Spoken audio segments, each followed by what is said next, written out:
Hello friends, welcome to Deepu भैया diploma classes. आज के ये वीडियो बेसिकली हमारा जो काउंसलिंग का जो सीरीज है उसी के कंटिन्यूएशन में है। काफ़ी बच्चों ने ये क्वेरी की थी कि काउंसलिंग प्रोसेस हम स्टार्ट करेंगे डीएसयू का और रिजल्ट आने के बाद। तो उसमें लोगों के या बच्चों के बहुत सारे डाउट थे कि किस तरीके की ट्रेड में हमें जाना चाहिए या क्या ट्रेड हमें लेनी चाहिए। तो उसको लेते हुए हमें ये ज़रूरत महसूस हुई, इसलिए ये वीडियो हैं कि आपको किस पर्टिकुलर ट्रेड को लेना आपके लिए बेनिफिशियल है। वैसे तो इंजीनियरिंग में सभी ट्रेड अच्छी हैं, आप किसी भी ट्रेड को करें, कोई खराबी नहीं है।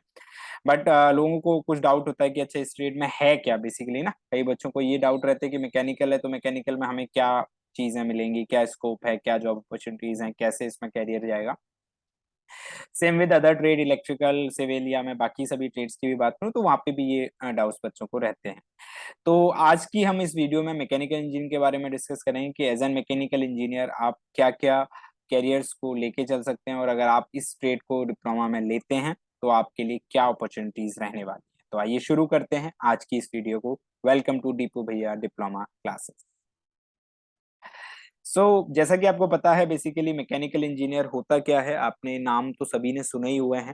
And mechanical engineer basically deal करता है डिजाइन या कंस्ट्रक्शन ऑफ मशीन्स के साथ। हम इसको इस तरह भी समझ सकते हैं कि मशीन्स को डिजाइन करना, मशीन्स को मेंटेन करना, मशीन्स को रन करना, ये सारा का सारा काम मैकेनिकल इंजीनियर के अंदर आता है, यानी कि उसको टेस्ट करना, उसको चलाना।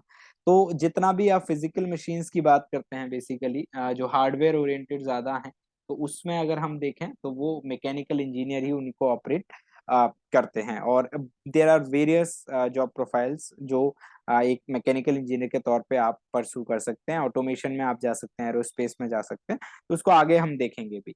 अगर मैं एलिजिबिलिटी क्राइटेरिया की बात करूं कि basically as an mechanical engineer आपके पास क्या एलिजिबिलिटीज होनी चाहिए, तो फॉर डिप्लोमा तो सिंपल इतना ही है कि आप 10th आपने पास की हो और डीएसयू या अभी जो सीईटी का फॉर्म आपने फिल किया है, इसको आप क्लियर करेंगे तो आप एलिजिबल हो जाएंगे। उसके बाद आपकी रैंक के बेसिस पे आपको काउंसलिंग में सीट अलॉट हो जाएगी। बट अगर हम जनरल बात करें मैकेनिकल इंजीनियरिंग में, तो 10+2 में पीसीएम विथ 50 और टू 55% की रेंज में आपके पास होनी चाहिए।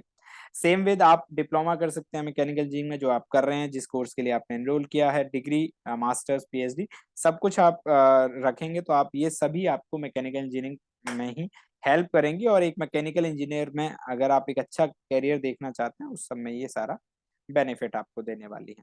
अगर हम बात करें कि क्योंकि जो जनरली बच्चों के क्वेश्चन यही होते हैं कि क्या जॉब रोल्स रहेंगे, क्या जॉब्स हम इसमें रख सकते हैं।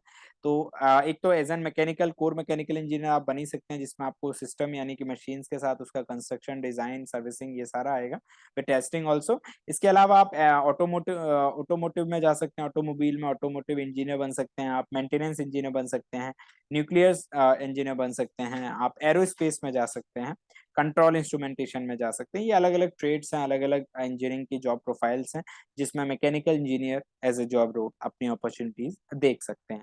इसके साथ ही अगर हम बात करें कि क्या ऐसी इंडस्ट्रीज हैं जो मैकेनिकल इंजीनियर्स को हायर करती हैं, तो there are lot of industries. जैसे मैंने कहा, सबसे पहली तो कोर इंडस्ट्री में मैकेनिकल में ऑटोमोटिव ही आती है। ऑटोमोबाइल में सबसे ज्यादा काम मैकेनिकल इंजीनियर्स का है। उसके अलावा आर्म फोर्सेज में, डिफेंस में, एरोस्पेस इंडस्ट्रीज में, ये सब इंडस्ट्रीज आपको एज ए मैकेनिकल इंजीनियर बहुत बहुत अच्छा स्केल भी देती हैं, बहुत बहुत अच्छी जॉब अपॉर्चुनिटीज में देती हैं, और आप इन सब में एक अच्छे मैकेनिकल इंजीनियर के तौर पे काम कर सकते हो। मैं ये कहता हूँ सिर्फ गवर्नमेंट ही नहीं, प्राइवेट भी हमारे पास कुछ कंपनीज हैं जो इसमें अच्छे अच्छे ऑफर्स आपको देती हैं। एनर्जी यूटिलिटीज में आप जा सकते हैं, बायोमेडिकल इंडस्ट्रीज में। तो ऐसी कोई स्कोप नहीं है, ऐसी कोई इंडस्ट्री नहीं है जहाँ पे मैकेनिकल इंजीनियर के लिए जॉब ना हो या एज ए वहाँ कैरियर वो उसको ना परस्यू कर सके। तो बहुत अच्छा स्कोप है एज एन मैकेनिकल इंजीनियर अगर आप इस ट्रेड को कंटिन्यू करते हैं तो। अगर मैं टॉप रिक्रूटर्स की बात करूं तो होंडा है, जैसे हमारे पास है ना, भारत इलेक्ट्रॉनिक्स है, भारत हैवी इलेक्ट्रिकल है, इंडियन ऑयल है, ओएनजीसी है, oil natural and gas corporation, Hindustan petroleum है, टाटा ग्रुप है, नाल्को, एलएनटी, ये सभी टॉप कंपनीज हैं जो रिक्रूटर्स के तौर पे काम करते हैं, टॉप रिक्रूटर्स हैं जो आपके मैकेनिकल इंजीनियर्स को हायर करते हैं। तो आप अगर एज एन डिप्लोमा करके जब आप निकलेंगे, तो ये सभी कंपनीज आपके कैंपस प्लेसमेंट्स में भी आपको देखने को मिलेंगी, और दिल्ली में डीएसयू के अंदर। और आप किसी न किसी अच्छी कंपनी में अगर आपने अच्छे से पढ़ाई की है तो आप प्लेस हो जाएंगे। तो आपको मैकेनिकल इंजीनियर में एक सक्सेसफुल करियर देखने को जरूर जरूर मिलेगा ही। अगर मैं सैलरीज के केसेस में बात करूं कि क्या सैलरीज रह सकती हैं, तो मैकेनिकल इंजीनियर के तौर पे आपकी 3 LPA से 8 LPA, और ऑटोमोटिव में 4 LPA टू 9 LPA, मतलब डिफरेंट जॉब प्रोफाइल्स में अलग अलग तरीके के पैकेजेस हो सकते हैं। बट एक जनरल रेंज की मैं आपको बात करूं तो 3 LPA से 10 to 20 LPA तक आपका सैलरी पैकेज रह सकता है एज एन मैकेनिकल इंजीनियर। और ये डिफरेंट एक्सपीरियंसेस के बेसिस पे घटता बढ़ता रहता है, तो आपको ऐसा इसमें कोई टेंशन लेने की जरूरत नहीं है। जनरली कुछ लोग ये कहते हैं कि सर आईटी में, कंप्यूटर्स में या इस तरीके की ट्रेड्स जो आजकल बहुत कैचिंग हो गई हैं उनमें ही सैलरीज अच्छी मिल रही है, बट नहीं, आपको हर ट्रेड में सैलरीज अच्छी मिलेंगी। रेदर आप उसको वहां तक आपको पहुंचना होगा। उसके बाद आपके पास प्रॉपर एक्सपीरियंस है, आपने अच्छे से पढ़ा, तो आपको किसी भी कैरियर के लिए देखने की जरूरत नहीं है। आपको जो ट्रेड आपने लिए उसमें कैरियर आपको अच्छा मिलेगा ही मिलेगा। इसके साथ ही अगर हम बात करते हैं कि मैकेनिकल में जो, क्योंकि देखिए एक चीज मैं पहले भी कहता हूँ बच्चों को कि अभी क्या सब चीज अपडेट हो रही है। मैकेनिकल में भी हम कह सकते हैं कि हाँ, मैकेनिकल एक एवरग्रीन ट्रेड रही है और हमेशा से है और आज भी रहेगी, आगे भी रहेगी। बट इसमें कुछ अपडेशंस होती रही हैं, जैसे मैकेट्रॉनिक्स हम एक नई ब्रांच के तौर पे बात करते हैं, जिसमें मैकेनिकल प्लस इलेक्ट्रॉनिक्स को हमने एम्बेडेड किया है। तो जो अलग कंसेप्ट हैं वो मैकेनिक्स के साथ यूज जरूर हो रहे हैं, बट मैकेनिकल कोर में रहेगा ही रहेगा। तो आप एक मैकेनिकल इंजीनियर के तौर पे खुद को अगर अपडेटेड रखते हैं, तो आप एक अच्छे स्केल पे, अच्छे जॉब अपॉर्चुनिटीज के तौर पे अपने आप को बूस्टअप कर पाएंगे और आगे तक लेके जा पाएंगे। तो ये बेसिक था जिसमें आज हमने बात की कि मैकेनिकल इंजीनियर में क्या जॉब अपॉर्चुनिटीज आपके पास हो सकती हैं, क्या सैलरीज आपको मिलती हैं, क्या क्या इंडस्ट्रीज हैं जो उनको हायर करती हैं।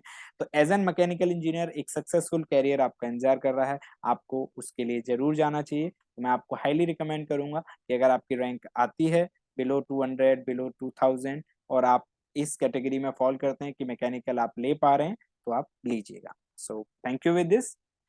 इससे रिलेटेड अगर आपको कोई भी क्वेश्चन रहते हैं डिप्लोमा काउंसलिंग से रिलेटेड, दिल्ली पॉलिटेक्निक से रिलेटेड या किसी भी स्टेट पॉलिटेक्निक और काउंसलिंग से रिलेटेड, तो और ट्रेड से रिलेटेड ऑल्सो, अगर आपको किसी ट्रेड में डाउट है या उसमें आपको, और क्योंकि हम अभी आगे अभी चैनल पे सभी ट्रेड्स की वीडियो डालेंगे ही, बट अगर आपको कोई भी डाउट रहते हैं तो आप पूछ सकते हैं। और आप जो नीचे आपको फ्लैश हो रही है, दैट इज हमारी मेल आईडी और कॉन्टैक्ट नंबर है, आप इस पे हमें कॉन्टैक्ट कर सकते हैं एनी टाइम, और आपको इसके सेटिस्फैक्ट्री आंसर्स मिलेंगे। So with this, thank you everyone. Now जो सबसे कॉमन बात, क्योंकि अभी हम स्टार्ट ही कर रहे हैं, तो हमारे इस चैनल को आपको सब्सक्राइब करना है। विद दिस, इस वीडियो को लाइक कीजिए, शेयर कीजिए, ताकि ज्यादा से ज्यादा लोग इसको देख पाएं। और अगर किसी को भी ये कंफ्यूजन है कि किस पर्टिकुलर ट्रेड में उसको जाना चाहिए या किस स्टेट से उसको ज्यादा बेनिफिट मिलेगा, तो वो आराम से इसको एंजॉय कर पाए। So thank you with this.